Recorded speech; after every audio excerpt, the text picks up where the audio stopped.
दोस्तों, western media पर आंख बंद करके भरोसा मत करो।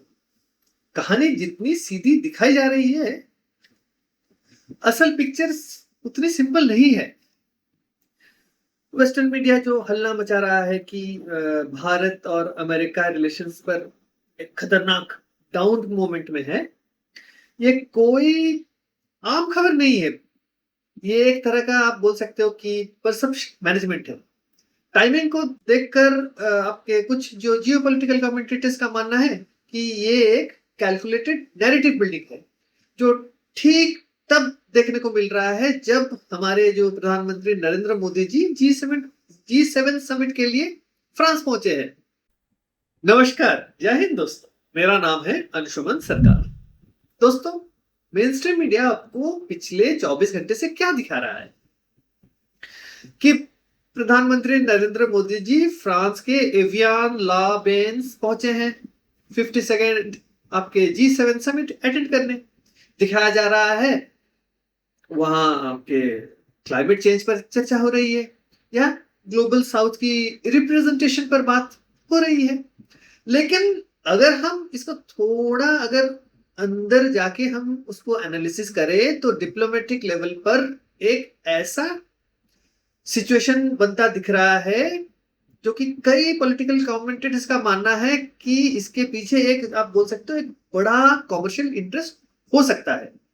देखिए, भारत में अमेरिका के जो एम्बेसडर सर्जियो गोर और उनके जो बड़े बड़े वेस्टर्न थिंक टैंक्स ने अचानक से ग्लोबल मार्केट में एक नया नैरेटिव उन्होंने उसको प्रोपेगेट किया है, उसको छोड़ दिया है। वो कह रहे हैं कि भारत और अमेरिका के रिश्ते एक आप उसको बोल सकते हैं डाउन फेज से गुजर रहा है, क्योंकि भारत हर मुद्दे पर अमेरिका का स्टांस कॉपी नहीं कर रहा है। लेकिन दोस्तों, जरा यहां रुकिए। अगर रिश्ते सच में खराब हैं तो जी7 के बाकी बड़े देश भारत के साथ नेगोशिएटिंग टेबल पर दोस्ती का हाथ क्यों बढ़ा रहे हैं? इस बात को आप सोचिए। तो दोस्तों देखिए, इस वीडियो को आखिर सेकंड तक देखना, क्योंकि आज मैं जो आपको एक ऑल्टरनेटिव जो इंटरप्रिटेशन दिखाने वाला हूं। जो कुछ आप यहाँ एवियन समिट के आसपास देखने को मिल रहा है, क्या ये सिर्फ एक कोइंसिडेंस है या एक आप बोल सकते हैं एक बड़ा लेवरेज गेम है? तो आइए दोस्तों, एक इस जो आप लार्जर पिक्चर को हम पूरी तरह से समझते हैं। चलिए, हम जो सबसे पहले पिछले जो 24 घंटे में असली ट्रिगर को हम समझते हैं। जून 15 तारीख 2026 को जैसे ही फ्रांस में जो 52nd जी7 समिट की शुरुआत होता है, वेस्टर्न मीडिया ने अचानक से आर्टिकल्स की बाढ़ आ जाती है। मैं आज ही के दिन का बात कर रहा हूं, यानी 16 जून। जाने माने एक ग्लोबल एनालिस्ट है, उनका नाम है ग्रांट न्यूशम। उन्होंने एशिया टाइम्स में एक काफी इंपॉर्टेंट पॉइंट उन्होंने आर्टिकल में उन्होंने रेज किया है। उन्होंने बताया है कि जो बैकग्राउंड में चल रहा है उसके पीछे स्ट्रेटेजिक प्रेशर की पॉसिबिलिटी को इग्नोर नहीं किया जा सकता। ग्रांट न्यूशम ने अपनी रिपोर्ट में एक दिलचस्प बात बताई है। उन्होंने बताया कि सर्जियो गोर जो हमारे अमेरिका के जो एम्बेसडर हैं भारत में, ये सर्जियो गोर उन गिने चुने लोगों में से हैं जिनका आपका हॉटलाइन जो है ना, डायरेक्ट हॉटलाइन व्हाइट हाउस से जुड़ी है, और वो डोनाल्ड ट्रंप के काफी करीबी भी माने जाते हैं। तो आप सोचिए, अगर वॉशिंगटन को भारत से रिश्ते सच में कमजोर करने थे तो वो क्यों अपने जो सबसे मतलब एक इतना बड़ा एक पॉलिटिकल एसेट को नई दिल्ली क्यों भेजते? और इस बात पर भी गौर किया जा सकता है कि पिछले ही महीने अगर हम देखें तो उनका जो secretary of state Marco Rubio, वो खुद चलकर भारत आए थे। और तो फिर ये डाउन मोमेंट का ये जो रोना अचानक जी7 के ठीक पहले ये क्यों शुरू हुआ है? पॉलिसी सर्कल्स में बात डिस्कस हो रही है कि इसके पीछे एक बड़ा कॉमर्शियल इंटरेस्ट हो सकता है, जिसे आसानी से नोटिस नहीं किया जाता। बात यह है कि भारत ने उनके सेट किए गए हर एक रूल को ब्लाइंडली फॉलो करने से मना क्यों कर दिया है, और वो भी बिना उनसे रिश्ते खराब किए हुए। एक महत्वपूर्ण फैक्ट जो आपको पता होना चाहिए। देखिए दोस्तों, पिछले महीने 26 मई को नई दिल्ली के हैदराबाद हाउस में एक ऐसी डील साइन हुई थी जिसे बीजिंग और वॉशिंगटन दोनों के पॉलिटिकल सर्कल को जो है काफी सीरियस कर दिया था। देखिए, भारत और अमेरिका ने एक strategic critical minerals cooperation framework पर साइन किया था। तो इस डील के मुताबिक रेयर अर्थ और क्रिटिकल मिनरल्स की माइनिंग और प्रोसेसिंग पर दोनों एक साथ मिलकर काम करेंगे, ये तय हुआ था। तो इससे पहले क्या हुआ था? इससे पहले भारत के जो आपका पैक्स सिलिका इनिशिएटिव का भी एक पार्टनर बन चुका है। लेकिन यहाँ पर कुछ एक्सपर्ट्स इस पॉसिबिलिटी को भी कंसिडर करते हैं कि वॉशिंगटन को उम्मीद है कि इस फ्रेमवर्क के बाद भारत उनके स्ट्रेटेजिक ऑर्बिट के और करीब आ जाएगा। उनका परसेप्शन था कि भारत जो है उनके साइड चला जाएगा, उनके ग्रुप में शामिल हो जाएगा। उनको लग रहा था कि शायद भारत अब रशिया से एनर्जी ट्रेड करना बंद कर देगा या चाइना के खिलाफ जो उनके मुताबिक की चाल चलेगा। लेकिन देखिए, भारत ने अपनी जो है स्ट्रेटेजिक फ्लेक्सिबिलिटी को पूरी तरह से बरकरार रखने का फैसला कर दिया था। अब नई दिल्ली ने किसी एक ब्लॉक का हाथ नहीं थामा।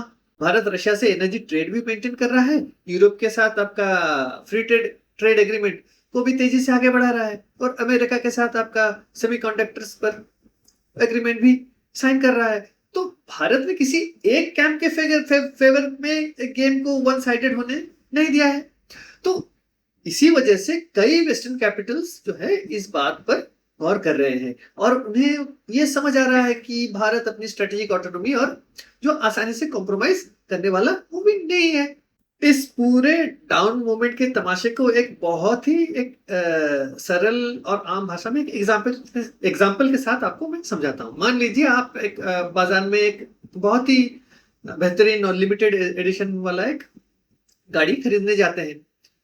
आपको वो गाड़ी अंदर से बहुत पसंद है और डीलर को भी पता है कि आप पूरे शहर में ये गाड़ी सिर्फ उसी के पास है और आपको इसकी सख्त जरूरत है, ये भी उसको पता है। लेकिन जब आप डीलर के सामने नेगोशिएशन टेबल पर बैठते हैं तो आप अचानक उसको नखरे दिखाना शुरू कर देते हैं। आप कहते हैं यार इसका तो मार्केट अभी डाउन चल रहा है और इसके जो रिश्ते तो कस्टमर के साथ अच्छे नहीं है और फिर इसके जो आफ्टर सेल सर्विस भी सही नहीं है, स्पेयर पार्ट्स का भी प्रॉब्लम है, तो मजा नहीं आ रहा है यार। तो आप ऐसा क्यों बोल रहे हैं? क्या आपको वो गाड़ी नहीं चाहिए? बिल्कुल चाहिए। आप ये झूठ, ये आर्टिफिशियल टेंशन इसीलिए क्रिएट कर रहे हैं ताकि सामने वाला जो डीलर थोड़ा नर्वस हो जाए और उस पर थोड़ा प्रेशर पड़े और वो आपको भारी डिस्काउंट दे दे। तो एग्जैक्टली यही जो गंदा खेल जो है इवेंट लाबेंस में G7 के टेबल पर खुला जा रहा है। देखिए, वेस्टर्न पावर्स को बहुत अच्छे से पता है कि भारत के बिना वो जो चाइना की जो सप्लाई चेन मोनोपोली को कभी नहीं तोड़ सकते। उन्हें भारत की जरूरत है, लेकिन अगर वो ये सच खुलेआम स्वीकार कर लेंगे तो भारत उनसे अपनी शर्तों पर डील करेगा कि नहीं, यह है। तो इसीलिए G7 जो समिट के ठीक 24 घंटे पहले एक कैलकुलेटेड माहौल बनाया गया कि भारत और यूएस के बीच जो तनाव चल रहा है तो भारत जो है वो अकेला पड़ रहा है। तो ये एक आर्टिफिशियल लेवरेज टैक्टिक है। देखिए, मैं आपको बता रहा हूं, इसको थोड़ा जोड़ देता हूं आपको। हमारे जो 3 सेलर्स जो जहाज पे बॉम्ब करके जो गल्फ ऑफ ओमान में अमेरिकी मिलिट्री ने उनको शहीद किया, ये सारी चीजें सर्जियो गोर को पता था। उनको पता था कि उस शिप्स के क्रू इंडियंस है। उनके इंटेलिजेंस इतना स्ट्रांग है, उनको इतना नहीं पता था। सर्जियो गोर को ये भी पता था कि इंडिया रिएक्ट करेगा, लेकिन उसको जाना था, उसको काम पे लगाया गया था कि तुम जाके भारत के खिलाफ ये नैरेटिव स्प्रेड करो वेस्ट में। तो जब समन किया गया था तो डिप्टी हाई कमिश्नर को एक्सटर्नल अफेयर्स मिनिस्ट्री में जो समन किया गया था, डिमार्चे दिया गया था, जो उनको सुनाया गया था खरी खोटी कि क्यों मारे गए तुम लोगों ने क्यों मारा हमारे 3 सेलर्स को। उस वक्त Sergio Gor was in the waste, ये सारी हरकतें वो कर रहे थे। तो ये अमेरिका और वेस्ट का पुराना गेम है और इसको जो है भारत अब अच्छे से समझ चुका है। वो क्या चाहते हैं? वो चाहते हैं कि प्रधानमंत्री मोदी जब G7 लीडर्स के साथ बैठकर सप्लाई चेन अलाइनमेंट्स और जो क्रिटिकल मिनरल्स पर कोई नई डील करे तो वो बैकफुट पर हो। ये वो प्लान कर रहे हैं। वो चाहते हैं कि भारत डर के मारे उसके जो रिस्ट्रिक्टिव जो क्लॉज पर साइन कर दे, जो भारत को आने वाले जो समय में किसी भी दूसरे देश के साथ स्वतंत्र ट्रेड करने से रोक दे। ये बहुत दिनों से अमेरिका कोशिश कर रहा है, लेकिन अमेरिका और जो उसके जो G7 जो उसके दोस्त या सहयोगी आप बोल सकते हो, एक बात वो भूल रहे हैं। ये 1990 के दशक का भारत अभी नहीं है जिससे आप आर्थिक अलगाव या कूटनीतिक दबाव का डर दिखाकर आप चुका देंगे। आज का भारत जो है अपनी जो जियोपॉलिटिक्स और रॉ पावर और एब्सोल्यूट क्लैरिटी के साथ खेलता है। देखिए, हमारे जो विदेश मंत्री हैं डॉक्टर जयशंकर ने दुनिया को कई बार साफ कर दिया है कि भारत के रिश्ते किसी तीसरे देश के अप्रूवल के साथ जो आपके मोहताज वो नहीं है। हम किसी और के अप्रूवल के साथ हम किसी और देश के साथ क्यों ट्रेड करेंगे? ये जो फिनलैंड में मैंने एक छोटा शॉर्ट वीडियो भी डाला है, उन्होंने क्या कहा है जब ये रशिया से हम तेल खरीद रहे हैं उसके बारे में देख लीजिएगा। शॉर्ट वीडियो है, छोटा सा वीडियो है, शॉर्ट्स में मैंने डाला हुआ है। उनका वक्तव्य है। तो अगर हम अमेरिका के साथ अभी देखिए माइक्रोचिप्स और एडवांस्ड एरोस्पेस पर काम कर रहे हैं तो इसका मतलब ये नहीं है कि हम उसके जियोपॉलिटिकल पपेट बन जाएं। अगर हम G7 में जा रहे हैं तो हम वहां उनकी हाँ में हाँ मिलाने नहीं जा रहे हैं, बल्कि अपने देश के हितों को सबसे आगे रखकर हम वहां जा रहे हैं। थोड़े ना हम गुलामी करेंगे। 200 साल तुम हमें गुलाम करके रखे हो, इसका मतलब हम अभी भी गुलाम बने रहेंगे?